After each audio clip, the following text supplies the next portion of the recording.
ಹನುಮಾನ್ ಚಾಲಿಸ ಹೇಗೆ ರಚನೆ ಆಯಿತು ಅಂತ ಈ ಒಂದು ಕಥೆಯಿಂದ ತಿಳಿಯೋಣ. ಒಂದು ದಿನ ಒಬ್ಬ ಬ್ರಾಹ್ಮಣನ ಅಂತಿಮ ಸಂಸ್ಕಾರ ನಡೀತಾ ಇತ್ತು. ದಾರಿಯಲ್ಲಿ ಅವನ ವಿಧವೆ ಹೆಂಡತಿ ತುಳಸಿದಾಸರಿಗೆ ನಮಸ್ಕಾರ ಮಾಡ್ತಾಳೆ. ತುಳಸಿದಾಸರು ಸೌಭಾಗ್ಯವತಿ ಎಂದು ಆಶೀರ್ವಾದ ಮಾಡ್ತಾರೆ.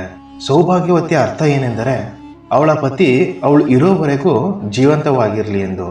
ಇದನ್ನು ಕೇಳಿ ಆ ಹೆಂಗಸು ದುಃಖದಿಂದ ಹೇಳ್ತಾಳೆ, ಈಗಷ್ಟೇ ಅವರು ಈ ಪ್ರಪಂಚವನ್ನು ಬಿಟ್ಟು ಹೋಗಿದ್ದಾರೆ, ಆದರೆ ನೀವು ಈ ರೀತಿ ಆಶೀರ್ವಾದ ಮಾಡ್ತಾ ಇದ್ದೀರಾ, ಇದು ಹೇಗೆ ಸತ್ಯವಾಗುತ್ತೆ? ಈ ಮಾತನ್ನು ಕೇಳಿ ತುಳಸಿದಾಸರು, ಯಾವ ಮಾತು ನನ್ನ ಬಾಯಿಂದ ಬಂದಿದೆ ಅದು ಅಸತ್ಯವಾಗಿರಲು ಸಾಧ್ಯವಿಲ್ಲ. ಅವರು ಭಗವಂತ ಶ್ರೀರಾಮನ ನೆನೆಯುತ್ತಾರೆ. ಅಲ್ಲಿ ಮೃತಪಟ್ಟ ಬ್ರಾಹ್ಮಣ ಮತ್ತೆ ಜೀವಂತ ಆಗ್ತಾರೆ. ಈ ಘಟನೆಯ ಚರ್ಚೆ ದೂರ ದೂರ ರಾಜ್ಯಗಳಿಗೂ ಹಬ್ಬೋಕೆ ಶುರುವಾಗುತ್ತೆ. ಯಾವಾಗ ಮೊಘಲ್ ಸಾಮ್ರಾಜ್ಯದ ಅಕ್ಬರ್ಗೂ ಈ ವಿಷಯ ಕೇಳಿ ಬರುತ್ತೋ ಅವರು ತುಳಸಿದಾಸರನ್ನು ಅವರ ಆಸ್ಥಾನಕ್ಕೆ ಕರೆದು, ನನಗೂ ನಿಮ್ಮ ಯಾವುದಾದರೂ ಚಮತ್ಕಾರವನ್ನು ತೋರಿಸಿ ಅಂತಾರೆ. ತುಳಸಿದಾಸರು ಬಹಳ ಸಾನೆಯಿಂದ ಉತ್ತರ ಕೊಡ್ತಾರೆ, ನಾನು ಯಾವ ಚಮತ್ಕಾರಿ ಮನುಷ್ಯನಲ್ಲ, ನಾನೊಬ್ಬ ಕೇವಲ ರಾಮ ಭಕ್ತ, ನನಗೆ ಅವನು ಮಾತ್ರ ಗೊತ್ತಿರೋದು. ಆಗ ಅಕ್ಬರ್ ನಗಾಡ್ತಾ ಹೇಳ್ತಾನೆ, ಹಾಗಾದ್ರೆ ನಿನ್ನ ರಾಮನನ್ನೇ ನನ್ನ ಮುಂದೆ ಕರಿ, ನಾವು ಅವರನ್ನು ನೋಡ್ತೀವಿ. ತುಳಸಿದಾಸರು ಉತ್ತರ ಕೊಡ್ತಾರೆ, ಭಗವಾನ್ ಶ್ರೀರಾಮನ ದರ್ಶನ ಕೇವಲ ಭಕ್ತಿಯಿಂದ ಮಾತ್ರ ಸಾಧ್ಯ, ಹಿಂಸೆಯಿಂದಲ್ಲ.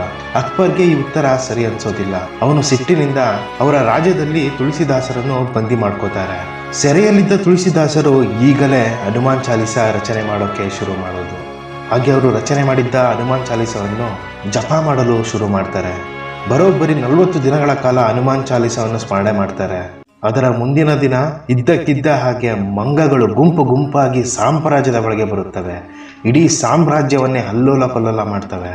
ಮನೆಗಳು ಬೀಳೋಕೆ ಶುರು ಆಗ್ತವೆ. ಅಲ್ಲಿನ ಸೈನಿಕರು ಎದುರುಕೊಂತಾರೆ. ಅಕ್ಬರ್ ಎದುರುಕೊಂಡು ಅಲ್ಲಿನ ಮಂತ್ರಿಗಳಿಗೆ ಇದರ ಕಾರಣ ಏನು ಅಂತ ಕೇಳ್ತಾರೆ. ಮಂತ್ರಿಗಳು ಹೇಳ್ತಾರೆ, ಈ ಚಮತ್ಕಾರ ತುಳಸಿದಾಸರ ಭಕ್ತಿಯ ಪರಿಣಾಮ, ಅವರ ಭಕ್ತಿ ಹನುಮಂತನಿಗೆ ಪ್ರಸನ್ನ ಮಾಡಿದೆ. ಇದನ್ನು ಕೇಳಿದ ಅಕ್ಬರ್ಗೆ ಅವರ ತಪ್ಪಿನ ಅರಿವಾಗುತ್ತೆ. ಅವನು ತುಳಸಿದಾಸರಿಗೆ ಕ್ಷಮೆ ಕೇಳಿ ಅವರನ್ನು ಸೆರೆಯಿಂದ ಬಿಡಿಸುತ್ತಾರೆ.